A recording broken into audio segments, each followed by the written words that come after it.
This is Wisdom Anime Recap. This means war. The story begins in the Kanto region of Japan. A boy appears to liquidate people without laying a finger on them. He merely looks in their direction. A justified panic ensues as the colors seem to melt, implying his insanity. Some children play outside under the sunset.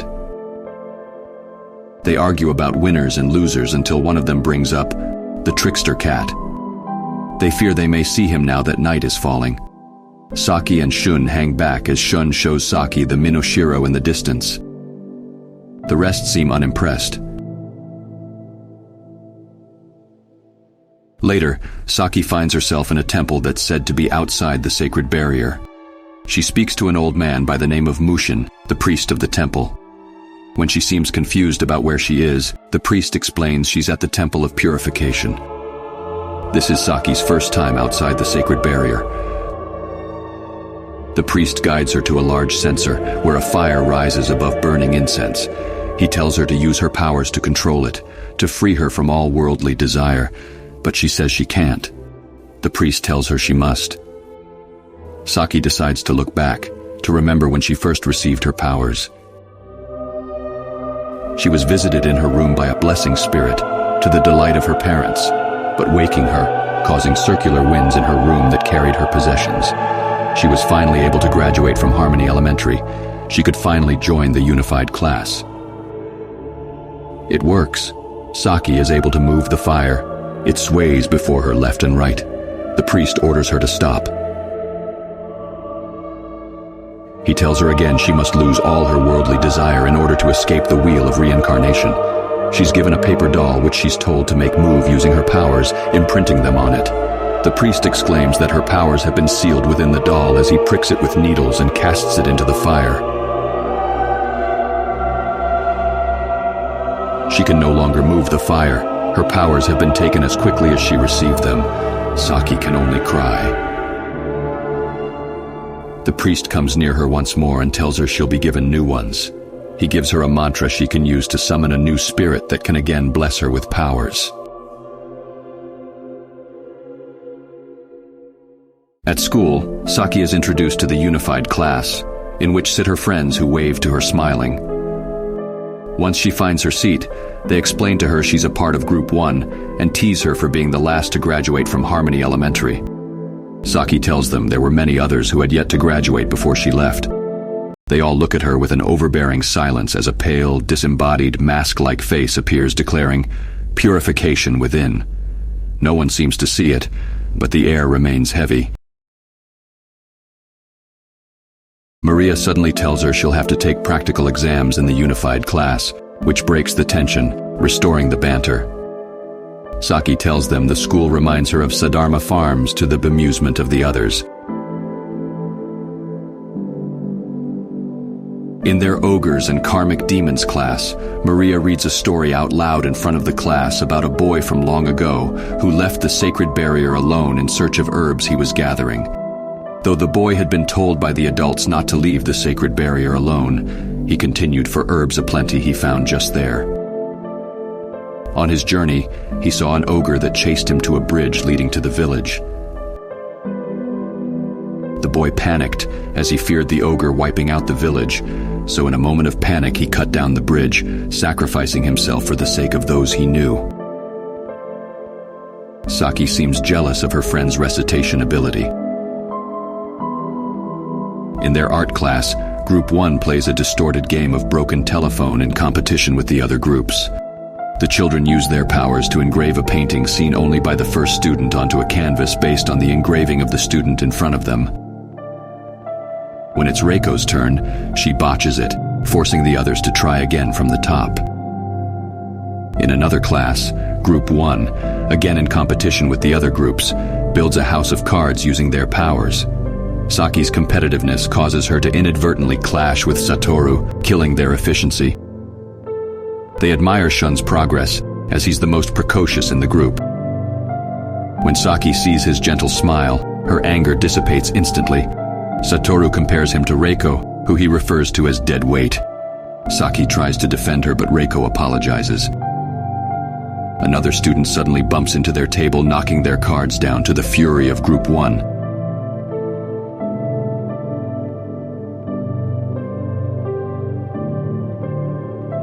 They walk home after school. Reiko wasn't invited as Satoru thinks little of her. The others try to defend her, but they can't deny her incompetence.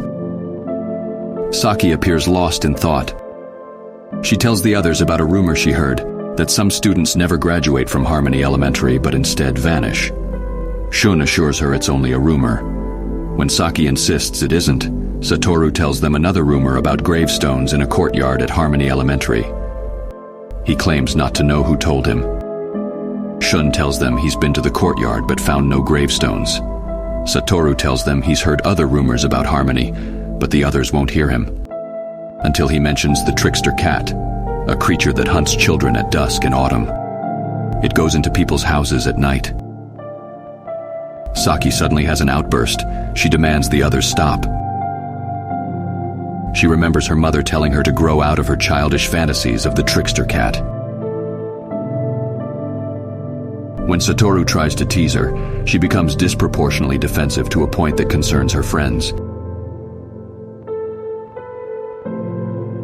At home, her parents try to talk to her about school over dinner, but Saki is distracted. She remembers a day she overheard her parents arguing about speaking with the education committee. This was before she got her powers. They spoke as though doom was impending and a deadline approaching. They expressed concern about her having seen the impure cat. Her mother said she feared losing any more of her children. This experience marked Saki for life. Her mother tells her she's relieved Saki finally got her powers, but this only confuses her further. She dismisses herself, leaving her food on the table.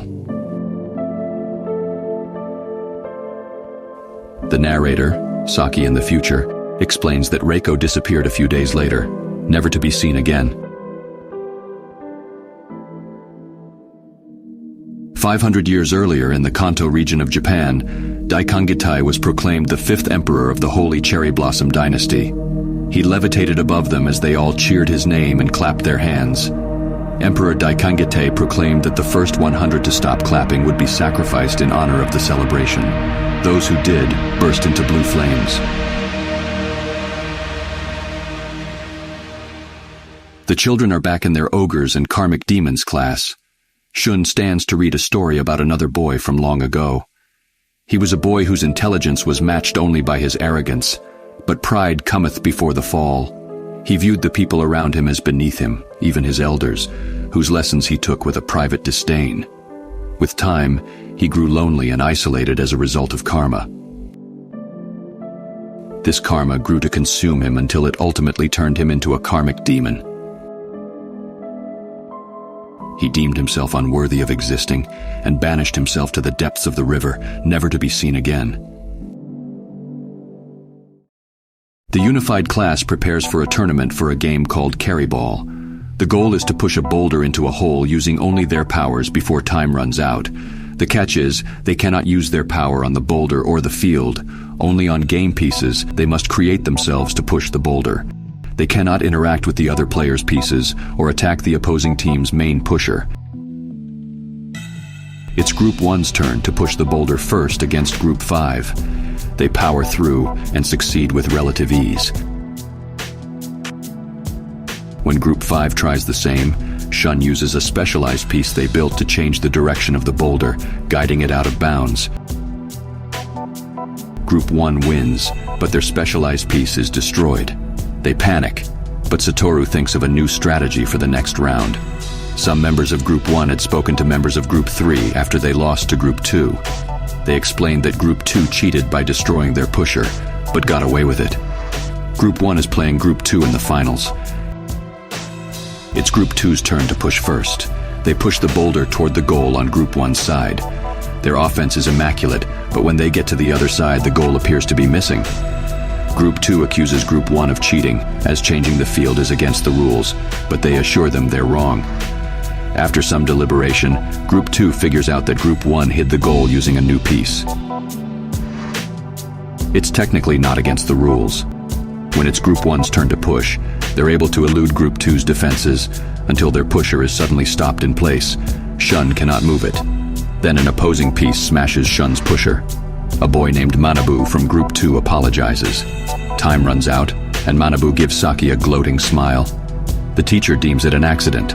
It's a tie. Groups 1 and 2 will share the victory.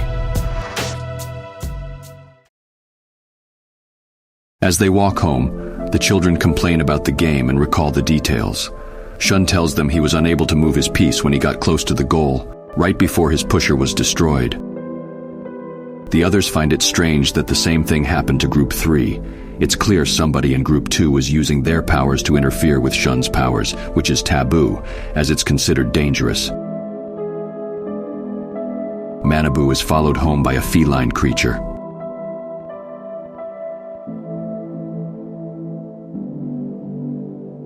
Back home, Saki helps her mother in the garden. Mother tries to make conversation, but she can sense something is wrong. She asks Saki if something happened in the unified class, but she assures her nothing did. Back in school, it's time for summer camp. Take canoes up Tone Lake and set up camp for 7 days. The different groups will take turns. On their way there, they come across some monster rats working to clear an aqueduct. Saki remembers a conversation she had with her father as a little girl, when he told her the monster rats worship humans with powers as gods, calling it a false loyalty, as they're willing to betray humans without. He warned her to stay away from them. When one falls in, Saki feels compelled to help, despite her friend's protests. They all agree to keep her actions a secret, to keep her out of trouble. The monster rats bow to the floor and thank her. The children notice cryptic letters on their foreheads spelling STEM. Shun tells them it's likely short for stem borer, their workers' colony. The children continue to Tone Lake, where they ride their canoes in duos. Saki rides with Satoru. Future Saki, the narrator, reminds us of Reiko and Manabu, both of whom went missing and had their names erased from the school roster. She says none of the kids noticed at the time. She mentions Maria, the girl with long red hair, and speculates that if Maria had never been born, countless lives might have been saved.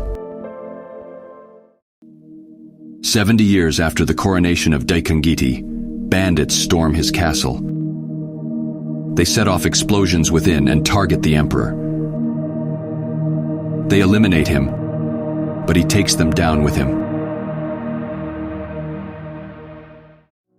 Saki and Satoru struggle to get along as they become tired of rowing. They compare themselves to their friends who seem to be having a better time. Satoru has enough. He uses his powers to push the canoe from behind and sits back.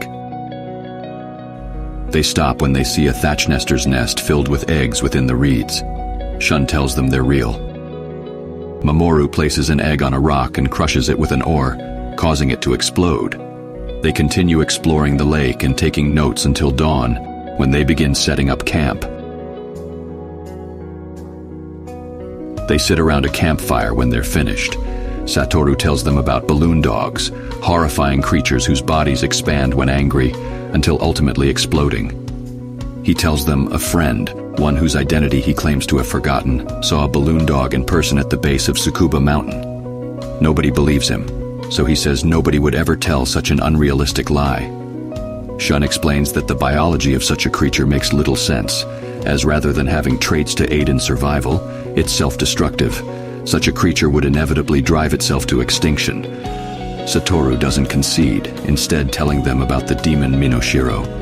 Mamoru calls it the false Minoshiro. Maria asks why they call it a demon. Satoru tells her the demon Minoshiro is a bad omen, prophesying the death of any who see it.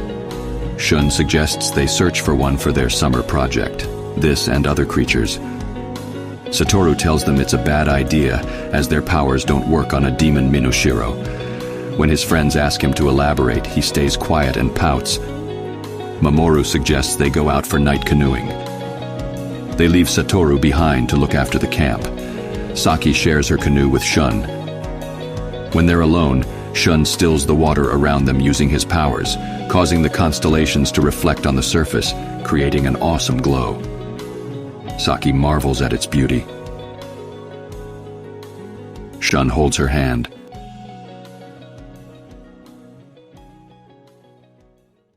Future Saki as narrator speaks of the minoshiro.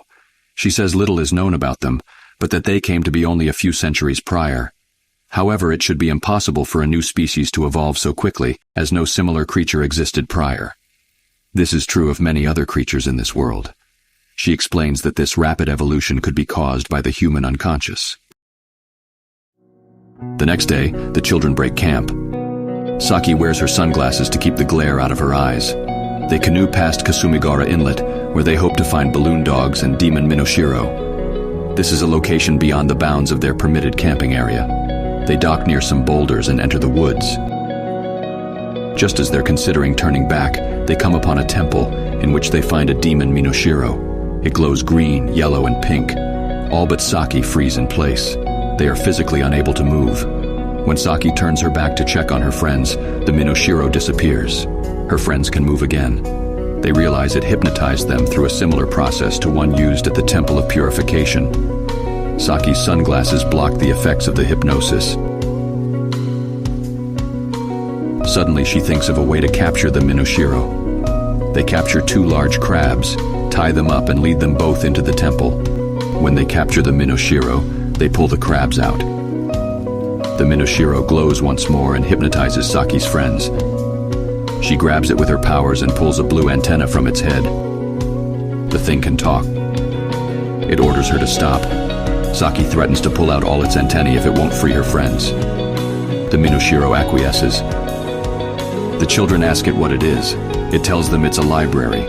The children are baffled, so the minoshiro recites its own serial number. It explains that all books have been destroyed and that it stores its information on an 890 petabyte storage device. When Saki doubts its honesty, it offers to answer any question. Shun asks if ogres and karmic demons exist. The minoshiro explains that the terms ogre and karmic demon refer to 2 separate conditions common during the late prehistoric era. There are no currently known cases of either, but they could reappear at some point in the future. It explains that psychokinesis was first scientifically proven to exist in 2011 AD. This caused a record effect of sorts, where people around the world were suddenly able to use psychokinetic powers. They came to be known as PK users. There was one boy in particular during this time who used his powers to commit violent crimes, a boy from the Kanto region of Japan. He was the first of many violent PK users, among which some became terrorists. A witch hunt ensued for PK users, which eliminated the weak, strengthening them as a whole. This caused a ripple effect, leading to a world war which plummeted the world population to less than 2% of what it had been before. Those who were left divided into slave dynasties ruled by PK users, hunter-gatherers, bandits, and a certain group who maintained remnants of knowledge from the technological age. This was known as the Dark Ages. The children demand to know what happened next and to what group they belong. The minoshiro explains that it only contains knowledge from the Holy Cherry Blossom Dynasty. It tells of the brutality of the emperors, how it was common that their lives would end as soon as their successor entered puberty. One emperor forced his subjects to clap for 3 days during his coronation ceremony. Another cut the population in half. Bodies littered the land, causing an overpowering stench and a scourge of flies throughout the land.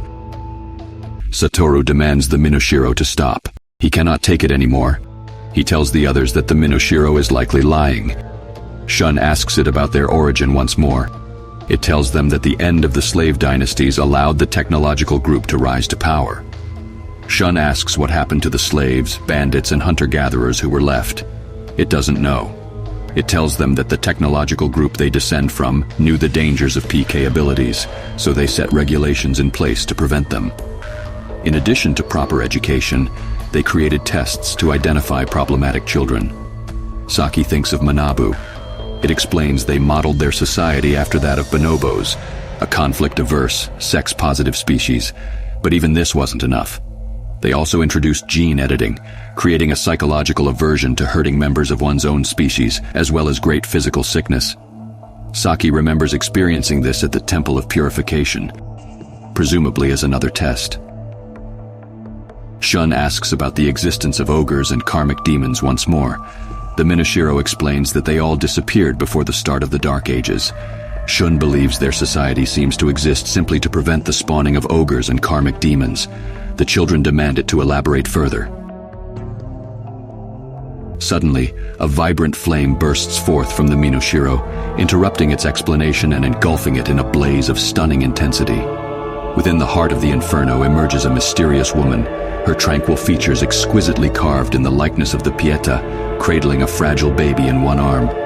Her enigmatic eyes sparkle with divine light, imbuing all who behold her with a sense of profound wonder and awe. But as the flames dissipate, the woman and her child vanish, leaving behind a trail of wispy smoke and a feeling of forewarning that lingers long after the fire has faded away.